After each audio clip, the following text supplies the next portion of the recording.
Coming up on this week's show, we review books, movies, and talk about some TV.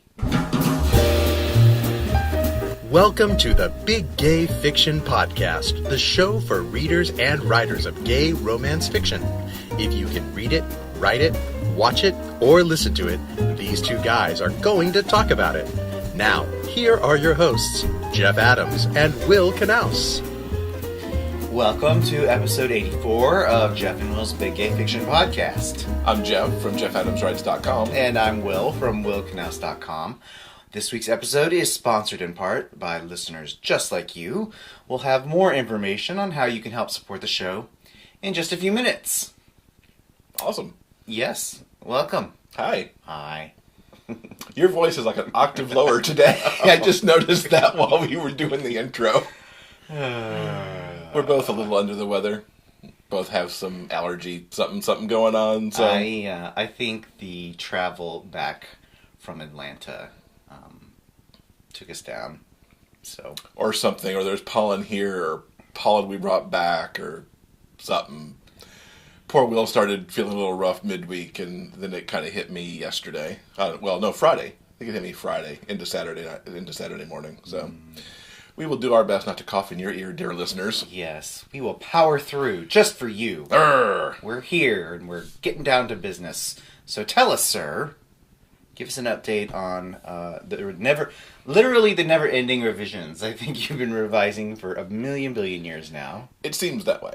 But I think working in these YA cyber thrillers, there's more plot than a typical romance in a lot of ways, and it has to be seeded and managed correctly. And I got some excellent feedback about what's really the crux of the story and getting through like the finale and everything from my writers group a couple weeks ago, and I've been trying to revise to tighten that up and make it more tense and more punchy and cool. Yeah, so I think I will actually be done with these particular revisions in the coming week, and then I'll move on to some of the more boring things like looking for passive verbs and taking out the words that I use way too much, and like just and that, and what's my other one? I have another one in there too, but just and that are my two big overused words. Oh, really? That would be my other one. So that's what the next week will bring. And then somewhere on Mackinac, in week 2 of release, I think it is. Continue to get some nice reviews. I'm pleased with the reviews that are out there, and thanks to everybody who has read it so far and picked it up. And if you have it and have read it and haven't done a review yet, please consider leaving one at your favorite review locale, whether it's Amazon, Goodreads, Barnes & Noble, or wherever. Good stuff. Yeah. Speaking of RT, and of course we did that just a moment ago because we might be blaming RT for getting us sick. I don't blame RT. Blame Atlanta? I blame the travel. Okay, that's fair. We wanted to recommend a couple of podcasts that have come out in the last week that further document RT experiences. Smart Podcast Trashy Books, episode 246, features Sarah Wendell and the Smart Bitches that were in Atlanta talking about RT in a show that it sounds like they probably recorded Friday morning, from what we could tell from listening to the episode. Because they mentioned things like the tornado warning that we were all told was over, but that we never knew that we needed to take cover for, which was exciting. And so they talk about some things that they had been doing during the week. And I found their take on RT to be fun. And, they were... Since there was an army of them, they were spread out more than we were and had a broader viewpoint, I think, than we did, is a fair thing to say. And, of course, we love Sarah. We got to meet Sarah. I don't think we mentioned this last week. We actually got to meet Sarah at the social media fair, which was pretty darn cool. We like her podcast. We like what she does for the romance genre as a whole, so it was very cool to spend a few minutes with Sarah. I think one of my regrets at RT is that we could not get ourselves into the Smart Podcast live taping that they did. Yeah, that would have been fun. Yeah, but they're actually airing that episode. I believe it's next week on Smart Podcast, which drops their new episodes on Friday. So check that out. We will have a link to episode 246 in the show notes as well. We also want to mention Kobo Writing Life Podcast, episode 82, which is part 1 of their RT coverage. As we talked about last week, Mark Lefebvre, who is the director of self-publishing and author relations for Kobo, interviewed us with a Facebook Live. That ended up in the podcast, as well as several other authors he talked to, and other interesting guests like Dan from Drafted Digitals in that episode, and Chloe from Written Word Media talking about author promotions. So we got a link in the show notes to that KWL podcast, and I think they'll have at least part 2 probably next week on that episode, on that podcast, so check that out. Yeah. And just a really quick note, we've had several nice messages about the presentation we did at RT and some follow-up questions. If you are interested in taking a peek at the presentation we did at RT, detailing, it's been a week and I've forgotten. How to be a good guest on a podcast. Yes. And also how to go about starting your own show. Exactly. If you're curious about either of those 2 subjects, you can check out the PDF that we have available. It is at biggayfictionpodcast.com/podcasting101. And we want to give a congrats to Katie, who was the winner of the Cheesecake Boy coloring pages that are signed by Paul Richmond, Aaron Anderson, and Will. She noted back in her email that she's going to be looking for a place to hang those up in her home. Oh, my goodness gracious. Send us a picture of that if you want, Katie, when you're done. We'd love to see where they end up. Personally, I think those things should end up on the fridge. Because coloring kind of belongs on the fridge in a way. Yes. I'm glad you like them, Katie. And stay tuned, because we'll be unveiling an all-new giveaway in just a few minutes. Yeah. Right now, we want to send a really big thank you to our newest patrons, Mary and Shannon. Thank you so much for joining us, Mary and Shannon. Welcome aboard. We appreciate you, as well as everyone who takes time out of their week to listen to the podcast. Now, you can help support the Big Gay Fiction Podcast with a monthly pledge through Patreon. For as little as 25 cents an episode, your pledge can help pay for the costs of producing and distributing this podcast. And for fans who pledge at the silver and gold levels, you'll have the exclusive opportunity to ask questions of our upcoming guests. Thanks to everyone who helped us meet our most recent monthly goal. We will be... Yeah. Yes. I was so close to getting through this. Oh, just go for it. Plow through. Let me say thanks one more time to everyone who helped us meet this month's monthly goal. We are going to be recording a bonus show for May, and it'll premiere this Tuesday, May 16th, available only on Patreon. Mm-hmm. This month we've got some summertime book recommendations and a couple of surprises. Yeah. We'll see. We'll see what we put together there. We'll see what we come up with. Yeah. Let's just say that. For more details on becoming a patron, go to patreon.com/biggayfictionpodcast, and we hope to see you there.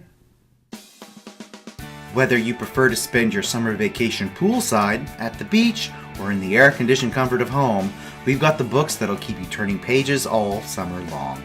Announcing the Big Gay Fiction Podcast Sweet Summer Fun Paperback giveaway. We're giving you the chance to win 4 terrific books by 2 amazing authors. The prize pack includes paperback copies of Aiden's Journey and Sex, Love, and Video Games by C. Jane Elliott, as well as Dumb Jock and Trust Me by Jeff Erno. To enter, go to the show notes page for this episode at biggayfictionpodcast.com or visit the official giveaway page at biggayfictionpodcast.com/summer. If you can't get enough of stories filled with young love, self-discovery, and happily ever afters, then you're not going to want to miss out on this. Go to biggayfictionpodcast.com/summer before the Rafflecopter ends on Sunday, June 11th.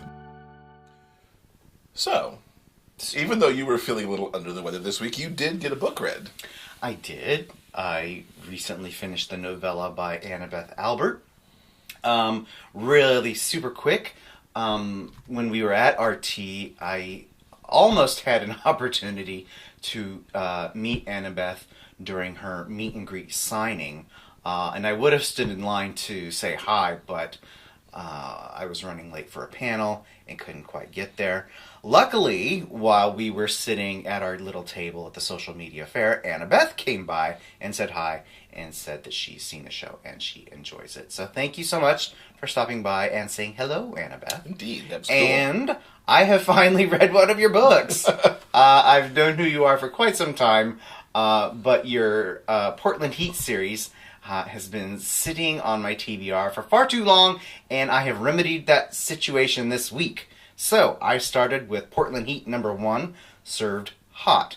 Now, this novella is the story of Robbie and David. Robbie is the first-person narrator of our story. He is the charming barista who kind of owns and operates his own coffee cart, and he has eyes for David, who stops by every day to get his coffee. And it's a pretty... how do I want to say this? It's a pretty straightforward setup.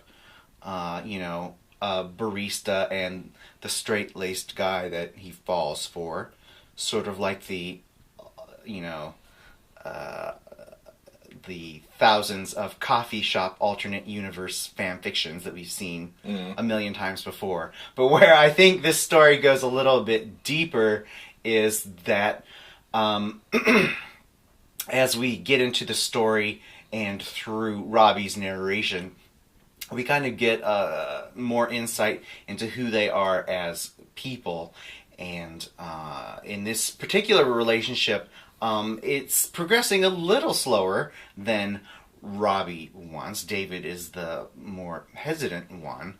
In both of their cases, they've been burned by love before. But in Robbie's cases, and in his case specifically, he feels that after his previous bad relationship, he is looking for something better, and he thinks that's going to be David. In David's case, he's been burned by love in a rather significant way, and that makes him gun-shy. So there's some sort of tension there with how quickly their relationship is moving forward.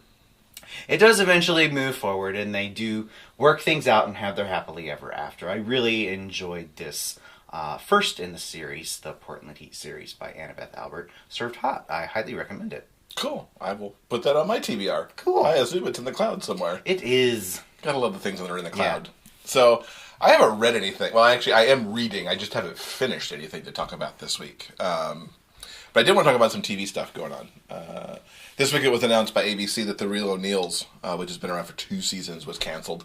Wasn't entirely too surprising to get the news, given that casting news had been out that a couple of their lead actors had been cast in other shows. That's always a sign that something's failing. And of course the ratings weren't awesome. But I'm sad to see the show go. I really enjoyed this. It was often funny, sometimes touching, had a nice little bit of family drama that kind of weaved its way through in this tale of a Catholic family where the parents were divorcing and yet still living in the same house, or at least on the same property, depending on which episode you were watching. And their teenager who came out, and the quirky, was it older brother and younger sister? Because Noah was the in-between on that. I really liked it. I'm sorry to see it go. I think it's sad that we're losing what was overall a positive gay teen portrayal on TV, especially inside of a Catholic family. So, we'll miss you, Real O'Neills. Sad. On some other shows that we're actually watching, we have taken to watching Nate and Jeremiah by Design on TLC, which is a home renovation show hosted by Nate Berkus and his husband Jeremiah Brandt, I believe is his last name. Basically, they are looking for couples who have bought a house that's become a money pit for them, whether they've been doing renovation in it and maybe have rooms totally demolished that they haven't finished in like 6 or 10 years, or they've acquired a house and they don't really know what to do with it to turn it into the home of their dreams. So it's a little bit home renovation, a little bit at times relationship renovation, which of course I think Nate's really good at from his time on Oprah. He understands kind of how that thing works. What I love about this show is just watching Nate and Jeremiah work together. And how their dynamic works and how they approach design projects and how they approach working with these people. And each episode you also get a little bit of their home life with their daughter Poppy, who I think is maybe 2-ish. They're an adorable family. I've come to really like this show. They are 6 episodes in as of this particular week that we've just watched. I don't know how many more there are in this season, but I highly recommend you check it out. Saturdays, 9 p.m. Eastern on TLC. Any thoughts on this particular program? Because you've been enjoying it too. Yeah. Despite the fact that TLC tends to shine a light on the, frankly, the dregs of humanity. I don't know. It's surprising to me that this is on TLC, I'll be honest. Other than Bravo, there's no other network as quite as classy as TLC. Anyway, I will say that I was very hesitant about starting this show, mainly because of the concept of, a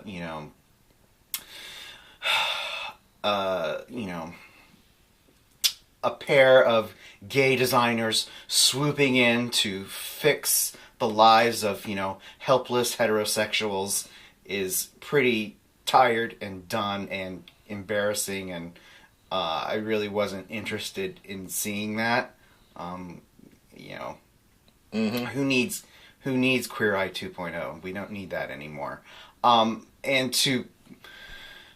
That is technically what this show is. Yes. I mean, that would be the, TV guideline description, but I think where the show actually excels is with Nate and Jeremiah as hosts and personalities. We get, I feel like a real genuine idea of who they are as people, as a couple, and as designers. They're smart and they're passionate about what they do. So I'm really into this show more than I thought I would be. Yeah, and I think also it's a look at them as dads, because their moments with their daughter are pretty freaking adorable. Poppy's the cutest little pumpkin, I swear. Yeah, she really is. She's adorable. Yeah, so it's a good show. Yeah, I think you could pick it up. We'll have a link on the TLC website too, because I think you can pick it up on demand as well. Team Ninja Warrior. I think longtime listeners know that we love our Ninja Warrior a lot and are looking forward to the regular American Ninja Warrior episode starting up later this month once The Voice is done.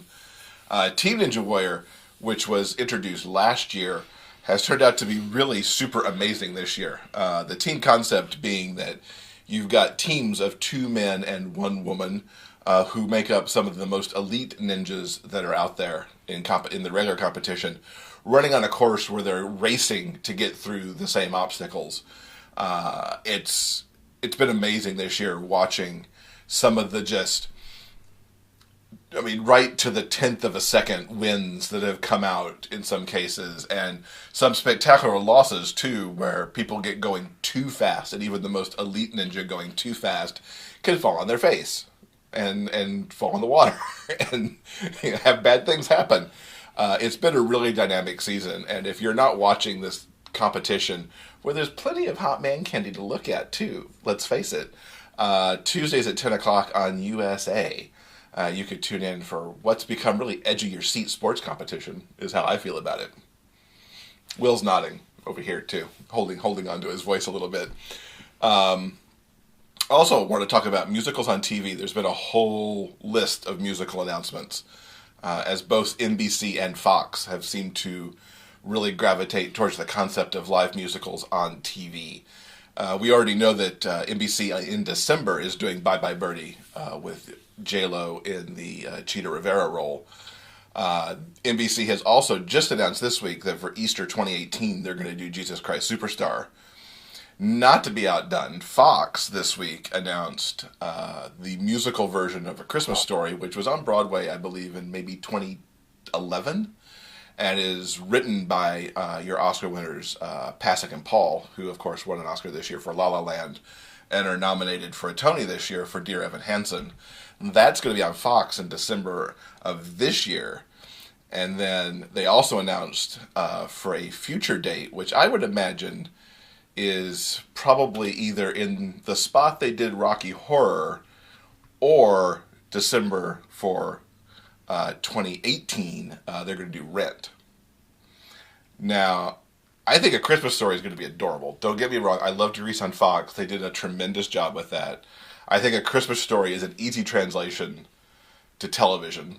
I'm really concerned about Fox taking on Rent because this is a musical about AIDS and drag queens and all these other things that were going on with the AIDS crisis in the late 90s and doing an accurate portrayal of this musical. We'll see how it turns out and who they cast in it and how it turns out. I hope it's great like Grease and not mediocre like Rocky Horror was. And I've seen plenty of Jesus Christ Superstar revivals and attempts that are just hideous. The 2 Broadway revivals ago where somehow machine guns worked into the staging of it was kind of ludicrous. So I hope NBC takes care with JCS and presents something that is new to the eye, but also more true to the original than some of the things that we've seen before. Thoughts on these musicals coming up? No. Am I being skittish for no reason? Yeah, I mean, if they're great, then they're great. If they suck, then they suck. There's nothing we can really do about it. So, yeah, there you go. I don't really have too much to say. There you go. And, of course, we also get to see How Dirty Dancing gets remade by ABC coming up just next week on May 24th. Mm-hmm. So we'll talk about that after that airs, because you know that'll be in the DVR to check out and see what ABC does to Baby. So while you've been a little under the weather this week, you've been doing some movies as well. Yeah, the first movie I want to talk about is Esteros. It's an Argentinian film from 2016. And if you enjoyed some of the movies we've recommended before, like Lazy Eye or Weekend, I think you'll probably be into Esteros as well. Because like those other films, it's essentially about 2 men reconnecting during the course of the film. It takes place over a what's the word I'm looking for? Concentrated period of time, a short period of time. Anyway, so in Esteros, we meet Jero and Matthias, who run into each other through happenstance. They knew each other as children, and they sort of reconnect over a couple of days during the holidays. Matthias and Jero used to spend summers at Jero's parents' farm. It's kind of out in the middle of nowhere, right next to an estuary, hence the name of the movie. And it was during their youth that they kind of had a sort of innocent love affair when they were young kids. And then through circumstances, they haven't seen each other for 10 years. Jero has sort of remained the free spirit that he was as a kid, where Matthias has sort of gone in a very different direction. And he's spent the past decade becoming the person other people want him to be. And so during their time together, they go back to the farm and they reconnect and fall back in love. And it's really sort of... it is a love story, but it's also about, I guess, maybe rediscovering who you are or who you were meant to be. The movie itself sort of hops back and forth in time between present day and when Jero and Matthias were kids, to sort of give you insight into the sort of complicated and intimate nature of their relationship. Okay. I really, really enjoyed it. It's a pretty chilled, relaxed, kind of quiet film. So if you're into that, I highly recommend you check out Esteros. Another movie I want to recommend is The Way He Looks from 2014. It's another foreign film. And this one is about 2 teenagers, Leonardo and Giovanna. They're BFFs. They've essentially grown up together. Leonardo is blind, and his friend Giovanna is sort of there for him all the time.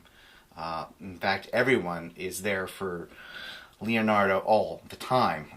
Since he's blind, he needs a lot of help doing stuff, and he's, a teenager, and he's growing up, and he wants some independence, which is only natural. So he's sort of pushing back against that. And into this situation comes the new boy in school, Gabriel. Gabriel and Leonardo and Giovanna kind of become friends. And then through circumstances and as the story develops, and school project leads Leonardo and Gabriel to get to know each other better, and they end up falling in love. This movie was based on a short film from a couple of years earlier. It features all the same actors. And what's interesting is seeing how the director took the ideas and themes in that 17-minute movie and sort of expanded them into the feature-length film, The Way He Looks. I really, really love this movie. It sounds awesome. It's charming, it's really sweet, and super heartfelt. Sort of a traditional coming of age story with the additional challenges that Leonardo faces as a blind kid. So I highly recommend The Way He Looks. If you haven't checked it out yet, it's been on Netflix for a while now, and I've only just now gotten around to seeing it, and I really, really enjoyed it. So I highly recommend that one. Another one, the last film I want to recommend this week is a movie called Akron, as in Ohio. And not like some space alien? No. Or robot? No, not my fancy pronunciation. Okay, Akron is a melodrama about Benny and Christopher, who are two kind of nice, average, everyday freshmen in college, and they meet, and they're immediate sparks, and the story is about them falling in love.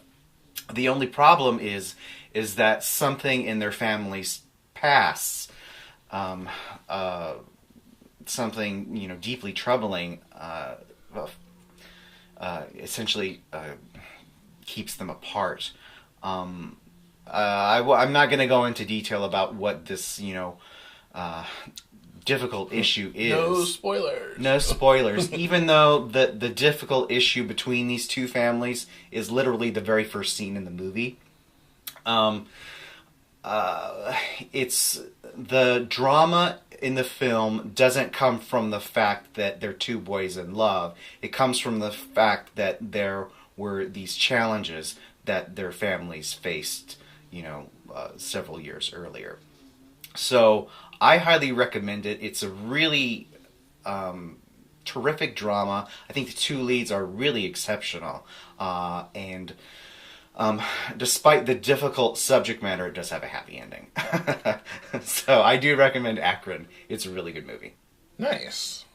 You had a good run this week of movies. I did. I'm proud of myself. I picked 3 good gay movies in a row. That's kind of hard sometimes. Sometimes, yes. Yeah, so I recommend all 3 of those. You can rent or stream most of them on all of your favorite services. I happen to watch all 3 of these on Netflix. We'll have links in the show notes to both Netflix, and if I can find them on Amazon, I'll link them up there too. Cool. Awesome. In Somewhere on Mackinac by Jeff Adams, Jordan Monroe travels to Mackinac Island for the Somewhere in Time fan celebration weekend. Once there, he becomes attracted to local stable owner Miles Coulter. When Jordan learns the stable's in trouble, he wants to help despite Miles's resistance. As their relationship grows, he dreads the issues that face them. Can they forge a love as timeless as the romance in their favorite film? Find out in Somewhere on Mackinac by Jeff Adams. Available from DreamSpinnerPress.com, Amazon.com, and other ebook retailers. So I think that's going to do it for this week. Kind of a short show, since neither one of us is talking really well this week. No. But coming up next week in episode 84, Rick R. Reed will be here. He's had a lot of books come out this year, and we're going to talk about quite a few of them, including the one that he had come out earlier this month called The Perils of Intimacy. Mm-hmm. That should be good. Yeah. So, short episode. Go watch those movies. Go check out Annabeth Albert. She's really awesome, and that'll do it. And watch Ninja Warrior. And Nate and Jeremiah. Do everything that we said in this episode. That's right. And you'll be happy. Anyway, until next week, guys, please keep reading, and we'll talk at you later. For detailed show notes and the complete episode backlist, go to biggayfictionpodcast.com. New episodes are available every Monday on all major podcast distributors and YouTube. Thanks for listening. We'll see you next week.